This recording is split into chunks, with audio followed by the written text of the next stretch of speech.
Hey guys, it's Dad. I'm going to keep this short, but thanks for joining me for part 3 of a 5-part series on World of Warcraft v Final Fantasy XIV.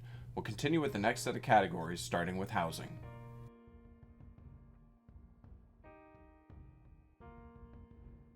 It's always nice when a game offers a place to call your own and to customize. Currently, Warcraft has no form of housing to offer players, but don't worry, Final Fantasy has plenty. FF14 has 4 ways to get housing. There's personal housing, apartments, free company housing, and apartments within those free company houses. There's also 5 different housing zones. There's the Mist in Limsa Lominsa, Lavender Beds in Gridania, the Goblet in Ul'dah, Shirogane in Hingashi, and Imperium in Nishgard. Each zone offers a unique approach in decorations and housing design. Once you meet the requirements of level and Grand Company standing, let's talk about getting some form of housing. Between apartments and houses, apartments are going to be much easier and cheaper to obtain. Now there's a ton of apartments made for each server, but you'll need to do a little searching to find one. You'll need to go to the housing zone complex of your choice to see what is available. Once you find one that's open, you can pay 500,000 gil to make it yours and start decorating. If you want more space, it's going to be a bit more difficult and more expensive, but you're looking for personal housing. There's 3 plot sizes, and the larger the plot, the bigger the house and the amount of items it can hold. Location within the zone can also make a difference, as there's 5 class levels of plots, and the better the plot, the higher the price. I'm not going to go too deep on this, but if you want a house, you're going to have to enter a housing lottery. You'll pick a plot, put money down, which will be held until the drawing, then once the drawing happens, you'll either get a new house or your money back. If you get the house, make sure you've got some money to build and decorate, because there's a ton to customize. Now let's say you don't get the house, but you're in a free company with lots of gil. They can enter a lottery in a similar way to get a free company house for everyone to meet and hang out. Settings can be applied based on rank in the free company to allow alterations of the appearance of the house, so do this carefully or trust those in your group. These houses can be pretty large, so get creative with it. Add a cafe or a crafting area for your members. Now here's the best part about these free company houses. Didn't get a house? Apartment's still a little steep in price? Well, for 300,000 gil you can purchase private chambers within your free company house. Once you have any of these options under your name, you're ready to decorate. I won't go too into this area, as there's a ton you can do, from putting up walls, hanging paintings, and even getting a fish tank and adding your favorite fish to add a little life to your place. Just know that each type of housing has a limit to how many items can be active at once. Other items can go into your housing storage. A word of caution: after putting down hundreds of thousands, maybe millions of gil to get your place just right, there is a risk. Demolition, which will destroy your free company house after 45 days of no one entering it, or your personal house after 45 days of the owner not entering it, so you can't keep your friend's house going for them. So if you have some real life situation come up like a new baby and you step away for a few months, there is a risk in the game. Currently, as of this video, as far as I can find, demolition is disabled. They planned to bring it back in March, but changed their minds about a week before. My point is, it could be re-enabled anytime, and I assume many players see this as a good thing because it would free up a lot of plots for the lottery. So buy your land, but be ready to keep it up. You spend a lot of time slaying monsters. How about some downtime?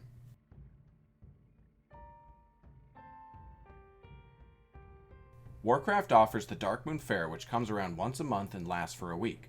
There's a selection of daily quests and quests that can only be completed once per fair. After purchasing some game tokens, you can take on these quests in different events, including the shooting game, pet battles, a mount race, a dance battle, among other things.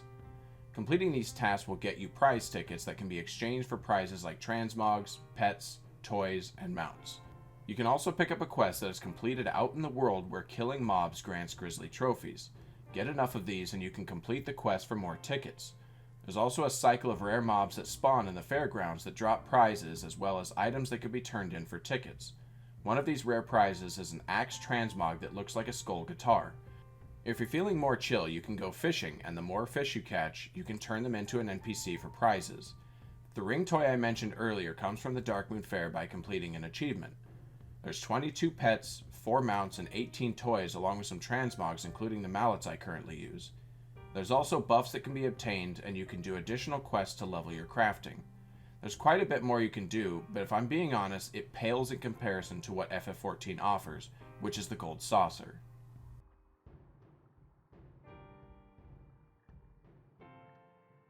When you first come to the Gold Saucer, you'll be hit with bright lights and colorful designs. Once inside, you'll exchange a small amount of gil for MGP, which is their currency, much like you would at any casino. Once you have your chips, you're ready to take on a huge list of activities. The mini Cacpot is like a scratch card game. You have 3 chances per day to get the big prize of 10,000 MGP, but you always get more than what you put into play. The Jumbo Cacpot is like the lottery. It takes place once per week and you can purchase 3 tickets. Based on how many numbers you get right gives 5 tiers of prizes. Again, you always get more out than you put in. There's a bunch of little mini games that are cheap to play and reward small amounts of MGP when you win. They're not super profitable but count towards a weekly Gold Saucer challenge log that rewards a lot of MGP weekly. Make sure you are tracking your challenge log to get the most of the time you spend here. If you prefer table games, try out Triple Triad, which is a card game played with purchased and earned cards, or play Mahjong, which I'm horrible at. If you feel like doing something a little more involved, try out some gates where you can do a jumping puzzle, fly in place shooting targets, or dodge slice bamboo. If you like animals, maybe try out the chocobo racing and see how you place. Something I mentioned earlier is a good place to use your minions, which is the Lord of Verminion. I'm terrible at it, but hopefully you'll do better. Each week there's a fashion report that challenges your glamour skills to earn 60,000 MGP in the title Fashion Leader. There's also a huge amount of things you can buy with your MGP from several vendors. There's currently 7 mounts, 7 minions, 2 barding for your chocobos, glamour items like a parasol and glasses, as well as a selection of hairstyles and dances. If you're looking to make your gear look different, there's a ton of weapons and armor pieces to choose from. For me, sometimes I just like teleporting here and running around. I always know that this guy will be here dancing.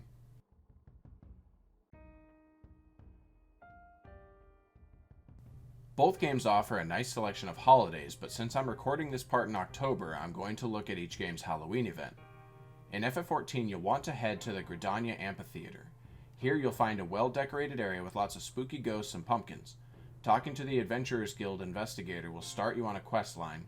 You'll transform yourself into a random creature and learn about the alchemical concoctions. The questline is a real who's really who as you uncover identities and hand out true form revealing treats. Completing this questline rewards you with a full outfit along with ending at a haunted house tour. After you head back, talk to the bespectacled peddler next to the original quest giver to buy a pumpkin cookie emote, a house decoration that looks like a caged wisp, and some pumpkin head illusions. Another important note is that the holiday events in FF14 typically change every year. Over in Warcraft, there's no single questline, but instead separate individual activities. After touring the decorations, the first thing you can do is queue for the Headless Horseman dungeon. Once per day on your first kill, you can get a loot-filled pumpkin that has a chance to drop gear, a pumpkin head transmog, a squashling pet, a selection of masks and treats, and a very small chance at the Headless Horseman Reigns mount, which sadly I have yet to get. After taking him and his floating head down, you can fly to all the inns and trick-or-treat for tricky treats. That's awkward to say. Head over to Undercity for a selection of daily quests during the duration of the event to ignite the Wickerman or head to the opposing faction's Wickerman to douse it. And while you're there, a different daily will have you drop stink bombs on them. Then head back and another one will have you clean up Undercity. One last quest, which is only completable once per event, will have you go to each main city of your faction and collect specific treats. All these tasks reward tricky treats which can be used for various vendors for cosmetics, heirlooms, toys, pets, masks, and wands. The downside in WoW is that although there's a lot you can do, it doesn't change year to year aside from maybe a new pet here and there. Looking at both, there's arguably more to do and get in Warcraft when it comes to at least this holiday, but if you prefer something with more story, the FF14 Halloween event will be more your speed. Between the two games, it's hard to compare the Darkmoon Fair to the Gold Saucer. There's just so much more to do in that lively casino. But when it comes to the holiday event, I found FF14's Halloween event to be lackluster, whereas Warcraft offers a lot more activities, rewards, and travel throughout the world, but we'll see what FF14 offers next Halloween.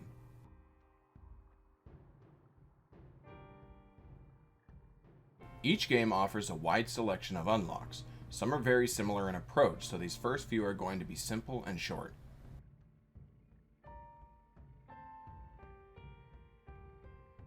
Both games have a massive list of achievements, but Warcraft has a few more. According to the Eorzea database, FF14 has 2,808 achievements, whereas Warcraft currently has 4,503, according to my achievement window. They both contain a variety of requirements like specific accomplishments in dungeons, raids, PvP, and fun stuff like the Darkmoon Fair or the Gold Saucer. Warcraft also offers guild-wide achievements that unlock rewards like pets, mounts, and heirlooms, but I'm not able to find any free company-specific achievements. Either way, there's a lot to go through and people rarely complete them all. Take your time and grab some while you level or tackle them all in endgame. It's worth aiming for these achievements since they give rewards like mounts, pets, and the next section, titles.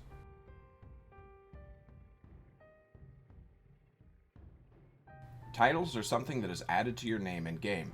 In FF14, they are shown along with your name in arrow brackets. In Warcraft, they are shown before or after your name and can become part of it. Both games offer a huge list of titles earned through questing, dungeons, raids, and as said previously, achievements. But FF14 offers more of them, though it's hard to nail down the exact number from Googling.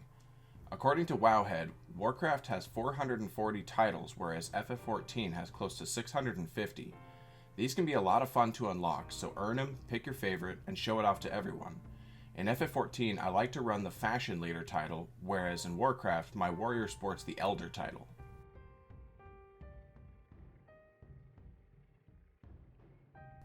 Both games have reputations that you can work on with select groups that grow with each expansion. Getting these reputations up gives access to rewards like pets and mounts. They use a similar model, where as you gain reputation, you go up in friendship levels and get access to more rewards.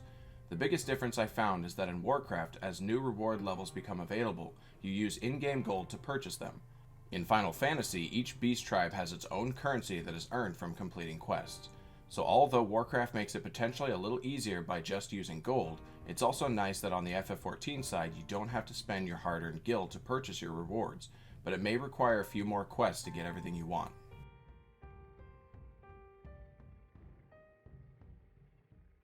A unique and cool option offered by FF14 alone is the hunting log.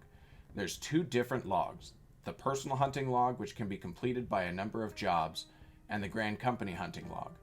The hunting log will progress with you in level, but don't worry, if you forget to do it, you can always go back and finish the sections later. But it's in your best interest to complete them at level, as the experience reward for completing them later on will not feel as rewarding. Some progression with your Grand Company will rely on completing the related hunting log, which rewards increasing levels of seals instead of experience. Warcraft does not have a feature similar to this.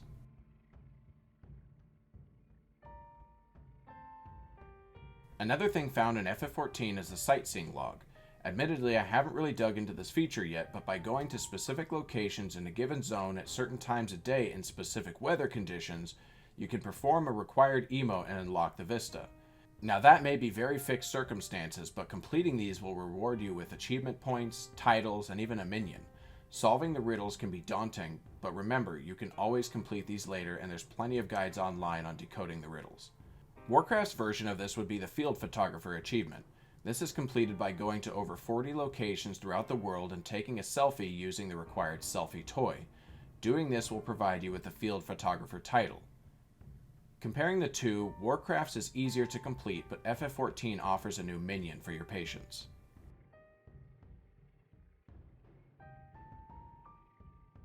Both games have rewards for exploring the world and uncovering the map. FF14 provides you with achievement points as well as a couple mounts for exploring certain areas of the game. Warcraft also provides achievement points as well as a couple titles and a tabard, but unfortunately no mounts, so FF14 definitely has the better rewards here.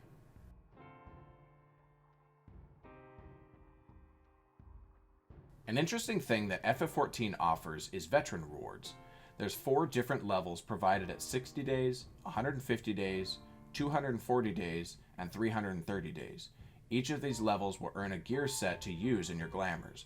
You don't have to do anything for these rewards other than be subscribed, and they add up over time even if you leave and come back. Now as for Warcraft, the only passive reward I'm aware of was a statue given to players who subscribed for 10 years straight since the beginning of the game, and that was in 2015. The only other thing offered is the occasional 6 or 12-month subscription that comes at a reduced monthly cost and comes with additional rewards, typically a mount, but the full 12-month subscription is due up front.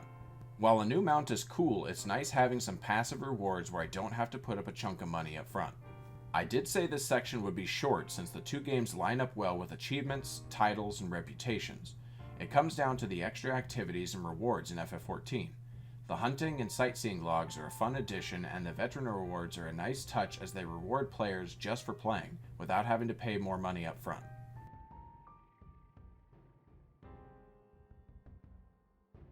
Now in Warcraft, gathering is a profession, while in FF14 it's a job.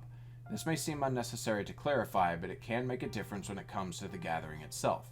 If you're a warrior who happens to have the mining profession, you can go out gathering, but you're still a warrior if you get into combat with an aggroed mob. In FF14, it's a little more awkward to defend yourself as a disciple of the land, but they have other means, and I'll get into that. An important first note is that in Warcraft you can only have 2 professions, whether that's 2 gathering, 2 crafting, or 1 of each. Gathering in WoW is pretty straightforward. As you gather ore, for example, your mining will level up, and the more you gather of each node type, your skill increases, as will your yield and quality of goods. All you need to do is find the node and right-click it, and you will get the specified ore and random other rocks and gems. If you're too low level in the mining, you can still get nuggets which can be put together to form a single ore, so there's always a reward while leveling up your skill. You also don't need to switch to another form or even carry a pickaxe. However, carrying a pickaxe can give rewards like faster gathering or increased gathering skill, but equipping is not required. So just use your minimap to find all the nearby nodes. I would also like to point out that you only need to mine a node once to get all the rewards, and you can't fail at receiving rewards. You also gain a good amount of experience by gathering nodes of appropriate level, so gathering professions are a good partner with a new character. Compared to WoW's 2 professions, any character in Final Fantasy can level every job, including gathering and crafting. In FF14, gathering gets a little interesting and more involved. While you can use your minimap to find nodes, you can also use certain skills to find the nearest or best quality ore or stone. As you level your mining, you'll unlock a variety of skills that use energy to activate. Equipping and upgrading gear increases this energy and yield. Some of these skills include increasing the chance to obtain items, increase the number of items gathered, or even another gathering attempt. As I said for Warcraft, what you get is based on the node you pick and your leveled passive skills. In FF14, you'll be choosing what you aim for. Some items can have a 100% gather chance, while others will vary. Instead of using a node once, you get 4 chances at gathering materials. You get experience towards your mining job, and the experience gain increases with chains of successful hits. So you'll need to choose what you want to aim for based on item type and gather chance, but remember that you have abilities to increase these, so use them wisely.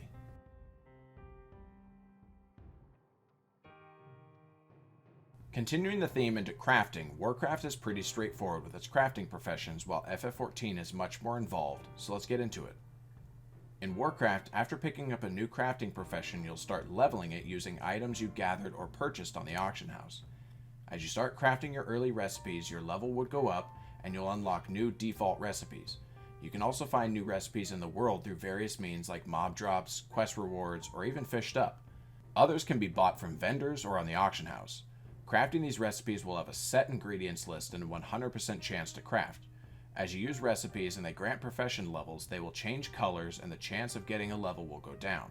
Craftable items include gear, pets, and mounts, among other things.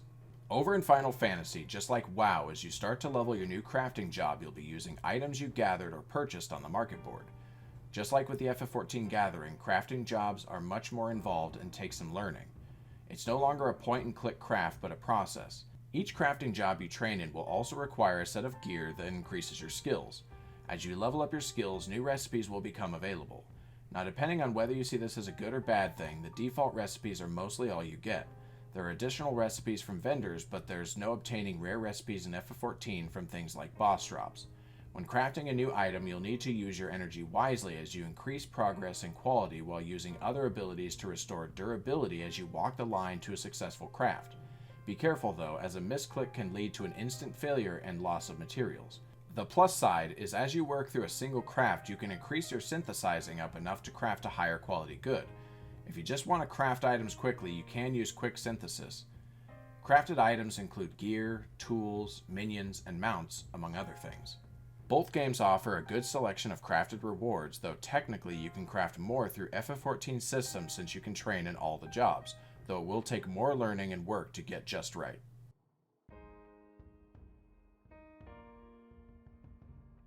It's important to include a note here about Warcraft and the upcoming changes to professions coming up in Dragonflight. Here are some key notes. The first is gear. You'll equip gear that increases your skill in gathering or crafting, and it does not take up bag space, and you switch to this gear automatically when you start to gather or craft. Warcraft loves talent trees, and professions are no exception.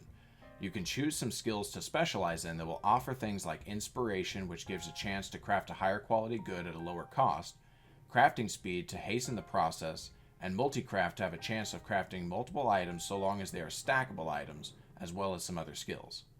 They're also making some big changes to crafted gear. Gear will have 5 total quality levels, which will increase the individual item level of each piece. Different talents and RNG will increase the chance of climbing the quality tree. Crafters can also add optional reagents which can provide additional power, customize secondary stats, and embellishments. The last part will affect everyone in the game. An interesting addition to crafting is the orders that non-crafting players can put up. The player will select a recipe, put up whatever materials they want to provide, either all or some, and some gold for the crafter. Crafters can use this board to claim the job and provide the remaining materials if necessary, craft the item, get the gold, and the completed item is sent back to the eager player. With all that said, soon Warcraft will be leaning towards the FF14 style system with increased quality items while adding some customization of its own, but one important detail is the chance for better quality can go up, but you can never fail a craft. I would have to say I prefer the style of gathering in Warcraft. I'm typically not much of a crafter and have made my gold by running 2 gathering professions and selling materials, but I am looking forward to the new changes in Dragonflight and may pull me over to the crafting side. Thanks for hanging out. That concludes part 3.